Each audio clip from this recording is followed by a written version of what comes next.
Okay, welcome to the screencast on preferences and utility. All right, the first thing we have to get out of the way is we have to introduce a little bit of notation for talking about preferences and utility.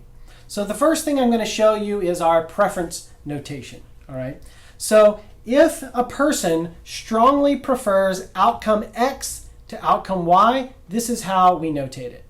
So there's outcome X, person I, that's an I, strictly prefers, it's like a curly version of greater than X to Y. So what this says is person I strictly prefers or strongly prefers outcome X to outcome Y, or good X to good Y, or whatever X is to whatever Y is. Okay? All right, the next one we want to talk about is what if person I is indifferent between X and Y? And here's X, we use a tilde for indifference.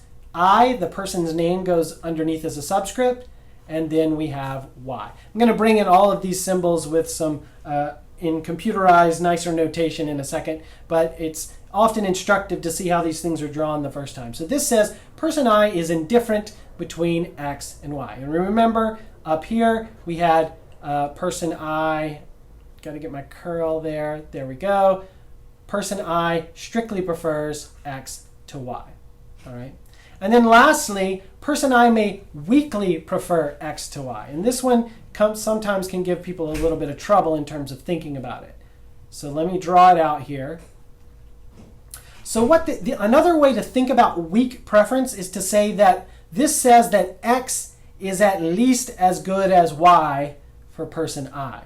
Or you can say X is weakly preferred to Y. But for me, the best way to think about it is X is at least as good as Y, and it may be better. We don't know. We don't have enough information about their preferences to know if it's this strong preference or if it's this indifference, but we do know that X is at least as good as Y to person I. All right? All right. So what do we mean by a rational choice? Well, if the person can just go over and pick the thing that they want, then they pick the object for which there is no better choice. All right? So is the rational choice, what is the rational choice for person I given this preference ordering?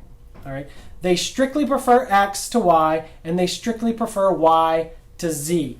All right? So they need to pick the object for which there is no better choice. So that is X. There is no better choice than X for this person.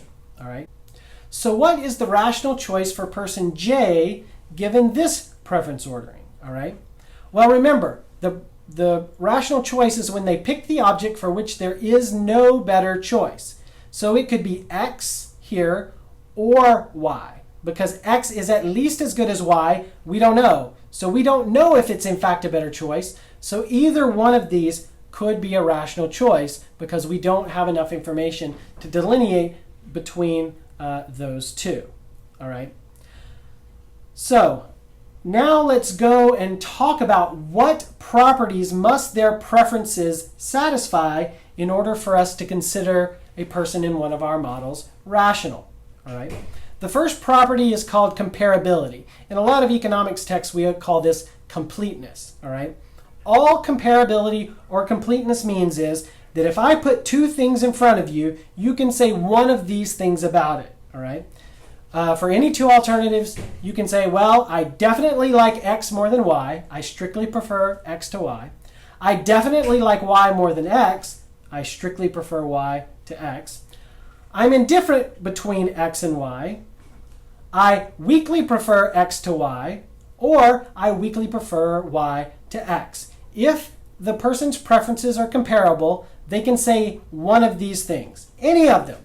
All right, and notice this is all possible ones that we've talked about. So as long as they can, you put two things in front of them and they say, yep, I'm indifferent, or maybe instead they say, yep, I weakly prefer Y to X, then they have comparable preferences. So this one's pretty easy to satisfy, and it's not all that controversial. All right. The next one, though, however, is transitivity. All right. Transitivity is just like mathematical transitivity. So maybe I should even just point that out before we go into preferences, right? 4 is bigger than 3, and 3 is bigger than 1. Therefore, 4 is bigger than 1. Numbers are transitive, okay? 4 is equal to 4, which is greater than 2. Therefore, 4 is greater than 2. All right? Transitivity works with numbers. And our preference notation is very similar to the greater than, equal than symbols. All right? So let me give you some examples. For 3 or more alternatives, if x is strictly preferred to y by person I, and y is strictly preferred to z for person I, then it must be the case that x is strictly preferred to z. All right? X is strictly preferred to y is strictly preferred to z, therefore x must be strictly preferred to z by person I.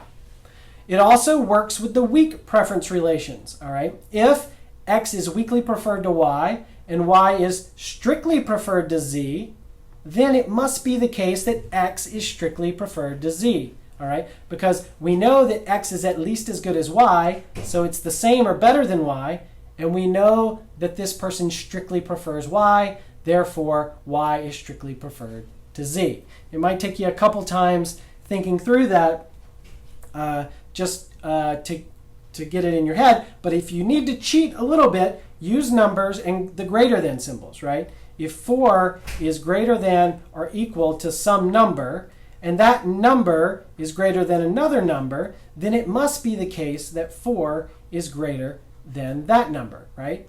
Now again, these aren't exactly the same as greater than, less than symbols, but in your head, it's very similar to think about it that way, all right? Another weak preference relation is if x is strictly preferred to y by person k, and y is weakly preferred to z by person k, then it must be the case that x is strictly preferred to z by person k. All right. I'm not going to be able to go through all the possible combinations, but I do want to show you several of the trickier ones. Here's another one of the weak preference relations. If x is weakly preferred to y by person I, and y is weakly preferred to z by person I, then it must be the case that x is weakly preferred to z. All right.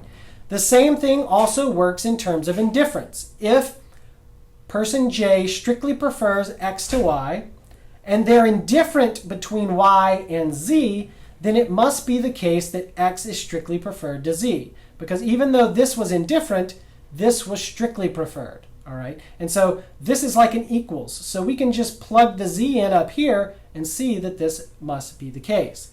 Here's another one. If person K is indifferent between x and y, and they strictly prefer y to z, then it must be the case that they strictly prefer x to z. Okay? Here's another indifference example. If the person is indifferent between x and y, and indifferent between y and z, then it must be the case that they are indifferent between x and z. Again, use numbers and the equal to and greater thans just to get it in your head. But remember, these aren't exactly the same. Strictly preferred to is not exactly the same as greater than. All right? And we'll get to that more later on. All right? And here's one more that I wanted to point out. If x is weakly preferred to y by person J, and the person is indifferent between y and z, what do you think? What do you think is going to be true about x and z? Give it some thought. Pause the video if you need to. And it must be the case that x is weakly preferred to z by person J. All right? And that's not all the possible transitivity relations, but it's most of them. All right? So go through, practice those, and make sure you understand and see where those are coming from. All right. So what is a preference ordering? Well, if someone's preferences are comparable and transitive, or complete and transitive, then we say they possess a preference ordering over the alternatives. Okay? So what we're going to do now is we're going to take this idea of preference orderings and we're going to make it more mathematically precise. Here's the problem with the preference orderings. Well, it's not a problem, it's just the nature of them, right? If I say x is strictly preferred by person I to y, I'm not telling you how much more they prefer it. Do they prefer it just a little more, or do they prefer it way, way more, right?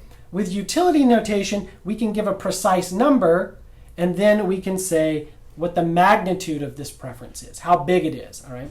So we're going to assign a numerical value to each outcome, and this outcome is called a utility number. And you've seen utility in some of your other econ classes. And the way we notate it in this class is the utility that person I gets for outcome X. That's what this says, okay?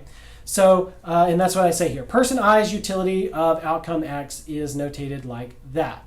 So for example, if we have a person where they strictly prefer X to Y to Z, this is one possible set of utility numbers. Utility of X is 1, utility of Y is 2, utility of Z is 0, all right? Notice now we know exactly how much more they like X than Y. Over here, we don't. With these utility numbers, we can actually say 1 is greater than 0.2 and which is greater than 0, right? We can give these greater than symbols because now we have numbers, all right? So basically, this is ordinal. It's an ordering. We don't really know how much more. We just know it's more. This is cardinal, meaning we can add and subtract these things, and we can say this person likes X 0.8 more than they like Y. Okay, so it lets us be more specific. Sometimes we'll want to use this, and sometimes we'll want to use this, all right, form. All right, so one thing that we don't like to do in economics is make interpersonal utility comparisons. Each person's utility number is unique to them. Notice I had the utility of person I for X is 1. Well, what if the utility for person J for X was 100? Does that mean person J likes it more? No, we have no idea who likes X more because this is in J utils and this is in person I utils. It's a different scale and we don't know the translation between the two. It's Fahrenheit and Celsius, and we don't know that formula for converting the two. We can't say who likes these more, all right? But what we can say is if person J likes Y 200, we can say that person J likes Y more. We can definitely say that. But we can't compare these two things at all. We don't make interpersonal utility comparisons, all right? And yeah, these are all the things I just said, but here you go. You get them there on some slides so that you can write them down in your notes. Okay, the last thing in this screencast, we're going to talk about maximization. Individuals in social situations are usually seeking some sort of goal, okay? Politicians are usually interested in maximizing their votes at the next election, all right? Legislators are seeking to maximize the amount of pork they can deliver to the folks back home in their district. Bureaucrats are often interested in maximizing their budgets or their turf, all right? We do this a lot already in economics. We think of consumers as maximizing utility, firms as maximizing profit. We're going to do a similar thing with our agents in these group decision-making scenarios, in these political scenarios. They're going to be interested in maximizing something, all right?